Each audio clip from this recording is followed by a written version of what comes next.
아휴, 거기서도 힘들다더니 한국에 돌아와선 좀 낫겠지 싶었는데. 이 말을 꺼낸 건 미국에서 20년 넘게 살다 귀국한 지인 어씨였다. 귀국하자마자 느꼈다는 거다. 한국이 더 매섭다고. 왜냐고 묻자 한숨을 길게 쉬더라. 매서운 건 바람이 아니라 현실이었다고. 사실 많은 사람들이 그렇다. 해외에서 살 때는 한국 돌아가면 가족도 있고 의료도 잘 돼 있고 적응만 하면 어떻게든 되겠지라고 생각한다. 하지만 막상 귀국하고 나면 똑같이 일자리가 없고 나이 먹었다고 냉정하게 선 긋는 사회가 더 서늘하게 느껴진다. 은퇴를 앞둔 이들이나 이미 은퇴한 분들도 마찬가지다. 은퇴만 하면 숨통이 트일 줄 알았는데 막상 닥쳐보면 내가 갈 데가 이렇게 없구나라는 허무함이 먼저 몰려오니까. 내가 최근 만난 세 사람의 이야기를 들으면 왜 미국도 힘들었지만 한국은 더 매서웠다는 말이 가슴에 콕 박히는지 알 수 있다. 첫 번째 사례는 58세에 귀국한 B씨 이야기다. 미국에서 청소 일을 하며 30년을 살았다. 몸이 힘들어 귀국했는데 막상 한국에 오니 30년간 쌓아둔 국민연금도 없고 재취업도 어렵더란다. 주변에서 건강보험도 되고 가족도 있으니 다행이지 않냐고 말했지만 정작 B씨는 가족 눈치 보면서 하루 종일 집에 있는 게 제일 힘들다고 했다. 미국에선 나이 들었다고 해도 청소, 관리, 마트 계산대 일이라도 있었는데 한국에선 면접장 앞에서부터 나이 많으시네요 라는 표정을 먼저 마주친다고 했다. 두 번째는 62세에 희망퇴직을 하고 귀국한 C씨다. 미국에서 작은 자영업을 하다 접고 들어왔다. 한국 집값이라도 올랐으면 좋았을 텐데 코로나 이후 상권이 무너져서 세든 상가의 가치가 폭락했다. 퇴직금과 자영업 적립금으로 2억 정도가 남았지만 앞으로 30년을 살아야 한다고 생각하니 막막하다고 했다. 2억으로 월 100만 원씩 쓰면 20년 못 간다는 계산이 바로 나오는데 건강보험료, 각종 세금, 부모 병원비 지원, 자녀 결혼 비용 생각하니 숨이 턱 막힌단다. 결국 택배 분류 알바를 시작했는데 허리 디스크가 도저 일주일 만에 그만둘 수밖에 없었다. 세 번째는 한국에서만 살아온 55세 D씨다. 은퇴 후에는 유튜브나 하면서 소일거리 하겠다는 생각이었는데 채널을 시작해보니 현실은 녹록지 않았다. 구독자 수가 1000명 넘기도 어려운데 수익은 월 3만 원 정도. 젊은 크리에이터들도 경쟁이 치열한데 50대 이후 콘텐츠는 시청층도 한정돼 있어 더 힘들다고 했다. D씨는 막연히 퇴직금과 국민연금으로 살면 되지 않을까 했는데 국민연금도 월 80만 원 안팎이고 퇴직금은 집 대출 갚느라 다 나갔다며 내가 이렇게까지 설 자리가 없을 줄 몰랐다고 고백했다. 이 세 가지 사례를 듣고 있으면 마음이 착잡해진다. 미국이든 한국이든 결국 준비 없는 은퇴는 똑같이 매섭다는 걸 보여준다. 특히 한국 사회는 나이라는 벽이 더 두껍고 차갑다. 그리고 그 벽은 퇴직 전에는 잘 보이지 않는다. 월급이 나오고 소속이 있을 때는 세상이 나를 인정해주는 것 같지만 막상 명함이 사라지는 순간 모든 문이 닫히는 느낌이 드는 거다. 전문가들은 말한다. 첫째, 은퇴 후 삶을 노후라는 긴 시간으로만 보지 말고 제2의 경제활동기로 봐야 한다고. 지금 50세가 은퇴하면 앞으로 3040년은 더 산다. 국민연금이든 퇴직금이든 매달 들어오는 돈 없이 모아둔 돈만으로는 버틸 수 없다. 따라서 소득 파이프라인을 하나라도 더 만들어두는 게 최선이다. 예를 들어 작은 온라인 판매, 동네 돌봄 알바, 시니어, 인턴십 등 쥐꼬리만 한 돈이라도 들어오는 구조를 만들어두는 게 중요하다. 이게 없는 사람은 하루하루가 빚 같고 있는 사람은 소액이라도 자존감을 유지하며 살 수 있다. 둘째, 은퇴 전에 건강을 투자라고 생각하고 챙겨야 한다. 앞서 B씨나 C씨처럼 몸이 아프면 하고 싶어도 일할 수 없다. 50대부터 운동을 생활화하고 식습관을 개선해 병원비 지출을 최대한 늦추는 게 은퇴 후 삶의 질을 좌우한다. 은퇴 후 의료비가 월 평균 30만 원 이상 든다는 통계는 단순히 보험으로 해결될 문제가 아니다. 내 몸을 아껴야 돈도 덜 든다.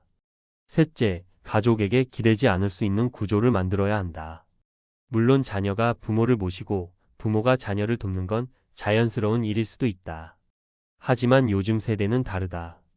자녀도 살기 팍팍하고 부모의 기대가 부담으로 다가온다. 그래서 부모 본인도 내가 나를 책임진다는 각오로 작은 돈이라도 꾸준히 벌 수 있는 기반을 만들어야 한다.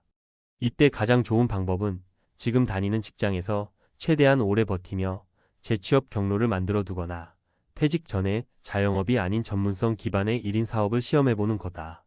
작은 강의, 코칭, 번역, 상담, 글쓰기 등 인터넷 기반의 일이면 더 좋고, 많은 사람들이 말한다.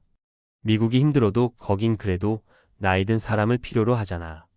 한국은 그게 없어서 매섭다고. 맞는 말이다. 하지만 그렇다고 낙담만 할 수는 없다. 한국도 점점 고령사회로 가면서 시니어 일자리가 늘고 있긴 하다.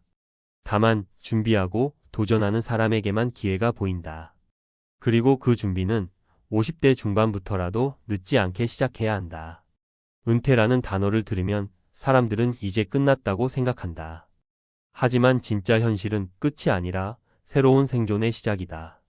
그러니 오늘 하루 10분만이라도 생각해보자. 내가 은퇴하면 매달 얼마가 들어오지? 그 돈으로 30년을 살 수 있을까? 혹시 내가 할 수 있는 작은 일거리는 없을까? 미국에서 힘들어 돌아왔는데 한국이 더 매서웠다는 말이 가슴 아프지만 우리는 그 현실을 탓만하고 있을 수 없다. 매서운 현실 위에서도 살아갈 길은 반드시 있다. 다만 그 길은 미리 찾은 사람만이 걷게 되는 길이라는 걸 이 세 사람의 사례가 말해주고 있다. 앞서 현실적인 사례와 감정을 담은 이야기를 바탕으로 이번에는 전문가 시각에서 구체적이고 실용적인 정보를 친근한 말투로 풀어볼게요. 독자분들이 바로 활용할 수 있도록 사례와 숫자, 팁, 주의사항도 꼼꼼히 담았습니다. 자, 은퇴 준비나 은퇴 후 삶에서 가장 중요한 건 현실을 있는 그대로 직시하는 것부터 시작해요. 많은 분이 퇴직금 있고 국민연금 있으니 그걸로 어떻게든 살겠지 하는데 그 생각부터가 조금 위험해요. 실제로 통계나 사례를 보면 생각보다 빠르게 자금이 바닥나는 경우가 많거든요. 예를 들어 국민연금. 요즘 60대 초반 기준으로 월 평균 국민연금 수령액이 70만 80만 원대에 머물러 있어요. 만약 월 생활비가 150만 원이라면 절반 가까이는 다른 수입원이나 저축으로 메워야 한다는 뜻이죠. 퇴직금도 보통 12억 선인데 이를 단순히 20년 동안 월 80만 원씩 나눠 쓴다고 하면 1620년 버틸 수 있지만 의료비나 갑작스러운 지출을 감안하면 실제로는 훨씬 짧아집니다. 또 인플레이션물가 상승도 무시할 수 없고요. 그렇다면 어떻게 대비해야 할까요? 전문가들은 크게 세 가지를 강조합니다. 첫째, 소득 다변화가 필수라는 점이에요. 은퇴 후엔 월급처럼 일정하게 들어오는 돈이 없어지니 작은 수입원이라도 여러 개 만들어 놓는 게 중요해요. 예를 들어 어씨는 퇴직 후 동네 카페에서 파트타임으로 일하며 월 50만 원을 벌고 주말에는 온라인 중고 거래를 해서 월 20만 원 정도 추가 수입을 얻고 있어요. 이렇게 70만 원이라도 더 들어오면 국민연금과 합쳐 생활이 훨씬 안정됩니다. 둘째, 건강관리는 투자다라는 사실을 잊지 말아야 해요. 요즘 평균 의료비 지출이 월 2,030만 원 이상이 되는 걸 감안하면 운동이나 건강검진에 꾸준히 투자하는 게 결국 더 큰 병원비를 줄여줍니다. CC는 매일 30분 걷기와 근력 운동을 꾸준히 하면서 연 1회 건강검진을 꼭 챙겨서 큰 병을 미리 발견해 초기에 대응할 수 있었어요. 결과적으로 병원비가 연간 100만 원 이상 줄었다고 하더라고요. 셋째, 주변 가족과 경제적, 정서적 기대를 현실적으로 관리하는 게 중요합니다. 가족에게 너무 많은 기대를 하면 부담만 커지고 갈등이 생길 수 있어요. 그래서 가급적이면 내가 나를 책임지는 구조를 만들어야 합니다. 예를 들어 D씨는 자녀에게 경제적 도움을 요청하기보다 자녀와 정기적으로 소통하며 서로 응원하는 관계를 유지하는 데 집중해요. 자녀도 부담 없고 부모도 자존감 유지에 도움이 된다고 하더라고요. 이제 구체적인 팁을 조금 더 드려볼게요. 퇴직 전에 가능한 한 경력 전환을 준비하라. 예컨대 본업과 관련 없는 부업이나 취미라도 꾸준히 배워두세요. 최근엔 온라인 강의, 코딩, 글쓰기, 디자인, 사진 편집 등 비대면으로도 배울 수 있는 분야가 많아요. 50대 이후에 새로운 일을 시작하는 게 쉽진 않지만 준비하지 않으면 더 어려워집니다.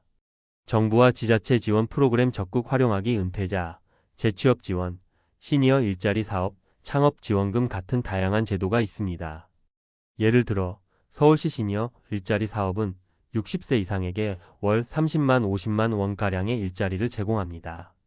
전국 지자체별로 차이가 있으니 가까운 주민센터나 온라인으로 꼭 확인해 보세요. 생활비 지출 구조 점검하기 은퇴 후 고정 지출부터 줄이는 게 중요합니다. 예를 들어 보험료 중복 가입 여부 확인, 스마트폰 요금제 조정, 전기가스 사용 줄이기, 외식 줄이기 등이 도움이 돼요. 한 달에 10만 원만 줄여도 1년이면 120만 원이니까요. 부동산 활용법 재검토하기 만약 집이 있다면 은퇴 후에는 영모기지주택연금 같은 상품을 고려해 볼 만해요. 월 평균 50만 70만 원 정도의 생활비를 보조할 수 있습니다. 단, 집값이 많이 떨어졌거나 대출이 많으면 신중히 결정해야 합니다. 긴급 상황 대비 비상금 마련하기 최소 6개월에서 1년치 생활비를 비상금으로 확보해 두세요. 갑작스러운 병원비, 집 수리, 가족 문제 등 예상치 못한 일이 많기 때문입니다. 마지막으로 주의할 점도 꼭 알려드릴게요. 첫째, 은퇴 후 전업 창업은 위험 부담이 큽니다. 준비 없이 시작하면 초기 비용과 시간 낭비가 심하고 실패 시 재기하기 힘들어요. 대신 소규모 부업이나 프리랜서처럼 리스크가 적은 형태부터 도전하는 걸 권장합니다. 둘째, 빚은 최대한 줄여야 합니다. 특히 신용카드 할부나 대출은 금리가 높아서 자칫하면 금방 빚 부담에 시달릴 수 있어요. 은퇴 전에 채무를 정리하는 게 무엇보다 중요합니다. 셋째, 너무 무리해서 은퇴 후 재취업에 집착하지 마세요. 건강이 안 좋거나 일이 맞지 않으면 오히려 삶의 질이 떨어집니다. 재취업은 내가 즐기면서 할 수 있는 수준에서 찾아야 해요. 결국 은퇴 후 삶을 위한 준비는 지금 이 순간부터 시작하는 거예요. 막막하다고 미루다 보면 현실은 더 매섭게 다가오니까요. 그리고 준비는 혼자 하기 힘들 수 있어요. 가족, 친구, 전문가와 상담하고 정부 기관 도움을 받아 한 발 한 발 나아가야 해요. 여러분도 지금 내가 할 수 있는 작은 변화부터 시작해보면 어떨까요?